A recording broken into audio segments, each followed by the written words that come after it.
தமிழக மக்கள் முன்னேற்றக் கழகம் சார்பில் திண்டுக்கல்லில் மாநாடு சிறப்பாக நடைபெற்றது. இதில் கலந்து கொண்ட மக்களை இந்த காணொளியில் பார்க்கிறீர்கள்.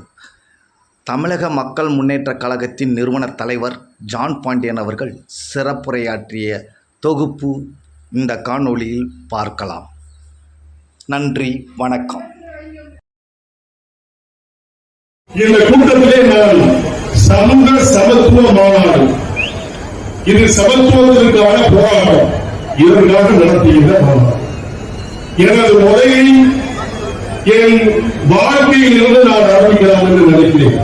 இவர்களுக்கெல்லாம் நான் பட்ட கஷ்டங்களை சொல்லியாக வேண்டிய நிலை ஏற்படுகிறது. அதன் அடிப்படையை நீங்கள் புரிந்து கொள்ள வேண்டும், இருக்க வேண்டும் என்பதற்காக இவர்களுக்காக சமத்துவத்திற்காக போராட வேண்டும் என்று நீங்கள் நினைக்கிறீர்கள். ஏற்கனவே நம்மிடத்திலே கிடையாது. எல்லாரும் நண்பர்கள், எல்லாரும் சகாதர்கள். ஒரு காலத்தில் எதிரி என்று சொன்னவர்கள் இந்தியர்களை நண்பராக பார்க்கிறார். ஒரு காலத்தில் டே என்று சொல்லவே நீங்க அண்ணன் வருகின்றார் என்று சொல்லுகின்றார். காலங்கள் மாறிவிட்டது.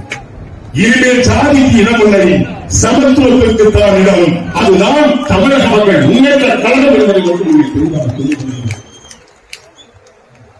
கருப்பினர் தலைவர் அந்த கனவை நினைவாக்குவதற்காக இன்னைக்கு நாங்கள் எல்லாம் சமத்துவமாக வாழ்ந்து கொண்டிருக்கிறோம். நீங்களும் அப்படி வாழ வேண்டும் என்பதுதான் நான் ஆசைப்படுகின்றேன். இதுதான் முதல் வெற்றி. இது நம்முடைய அடையாளத்திற்கான வெற்றி. போராடும் நாட்டில் போராடி அழிந்து கொண்டிருப்போம். எத்தனை நாளைக்கு விடுதலைக்காக போராட வேண்டும்? நமக்கு எதிரியா யாருமே கிடையாது. உழைக்கின்ற சமுதாயம் ஒன்று கூட வேண்டாமா? தமிழ்நாட்டிலே சுதந்திரத்தை படைக்க வேண்டாமா? இன்னைக்கு அந்த எடப்பாடி அவர்கள் தெருத்தெருவாக வீதியாக சொல்லி இந்த ஆட்சியை பற்றி குறை சொல்லி இதை எந்த நிலை நடந்து கொண்டிருக்கிறது சொன்னால் மக்களுடைய மனமாற்றத்தை விரும்புகின்றார்கள். அதற்காக நாமும் போராட வேண்டும் அல்லவா? அதற்காக ஒன்று சேர வேண்டும் அல்லவா? அதற்காக உரிமைக்காக பாடுபட வேண்டும் என்றால் ஜாதி போதவர்கள் வேண்டாம், சமத்துவத்திற்காக நாம் பாடுபடுவோம் என்பதை தெளிவாக சொல்லிக்கொள்ள கடமை இருக்கிறது. நம்முடைய வெற்றி சுயமரியாதையுடைய வெற்றி. இங்கே நடைபெறும் சமத்துவ மாநாடு, சமத்துவ மாநாடு பட்டியல் இலக்கமானது. இந்த பட்டியல் வெளியேற்றம் என்று சொல்லும்போது நிறைய பேர் என்ன கேட்டாங்க, என்னென்ன பட்டியல் வெளியேற்றம் வெளியேற்றம் கேட்கிறீங்களா? என்னென்ன அர்த்தம் கேட்டாங்க. பட்டியலிலே இருந்து கொண்டு பள்ளியை படிக்கிறது இன்று வரை கூடி குறுகி ஒருத்தரை பார்த்து எஸ்சி சொன்னா அப்படியே கூடி குறுகிறார்.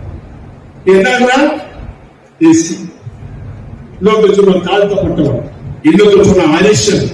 எத்தனை பேர் தான் ஒப்பிங்க சட்டம் அப்படி எல்லாம் மாற்ற வேணும்னு சொன்னா எங்களை அங்கிருந்து தூக்கியா. நாங்கள் எஸ்சியை கிடையாது.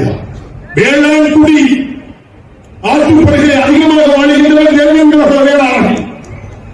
அவர்கள் நான் இன்னைக்கு நாட்டுக்கு சோறு போடுகின்ற கூட்டம், கூட்டம் உழைக்கின்ற கூட்டம், உரிமையாளர் கூட்டம், மன்னர்களாக இருந்து நாமும் மன்னர்கள் ஆகப்பட்டு தேவேந்திர நரேந்திர மோடி அவர்களால் தேவேந்திர குல வேளாளர் என்று நமக்கு கொடுக்கப்பட்டு இன்றைக்கும் எங்களை பட்டியலில் சொன்னால் எப்படி பொறுத்து கொண்டிருக்க முடியும்?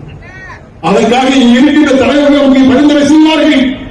என்னாவது ஒரு நாள் விடுதலை கிடைக்கும் என்பதை நான் எண்ணிக்கொண்டிருக்கின்றேன். அது அவர்கள் மட்டும்தான் நிச்சயமாக பட்டியலில் போனோம் சொன்னா ஒரு காலேஜ் போனா அங்க இருந்து படிக்கிறார், ஒரு வேலைக்கு போனா சொல்லி புரியும். ஒரு அரசு அலுவலகம் எஸ்சி பையன் சொல்றான் கூலி போகிறோம். தொழில் ஏதாவது கொடுத்து முடியலாம், ஏதாவது தொழில் செய்து போனா பக்கத்து வீடு உள்ளாதான் சொல்றாங்களா இல்லையா? தொழில் மறுக்கப்படுறாங்க இல்லையா? படிப்பு மறுக்கப்படுறாங்க இல்லையா? தனியார் துறையில எஸ்சி சொல்லுவாங்க ஏதாவது கொடுமாட்டாங்க. ஏன்னா தாழ்த்தப்பட்டவங்க தீண்டத்தை புத்தகம் வச்சாங்க சொல்றாங்க. அப்ப நம்ம எல்லாம் விடுதலை வேண்டாமா?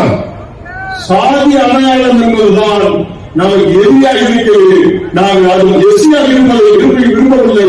நெருங்கியோம் பட்டியலிருந்து நாம் அனைவரும் வெளியே செல்ல வேண்டும். சகோதர சகோதரிகளே, இதுதான் பட்டியல் சாபம். இந்த சாபத்துக்கு வருமானம்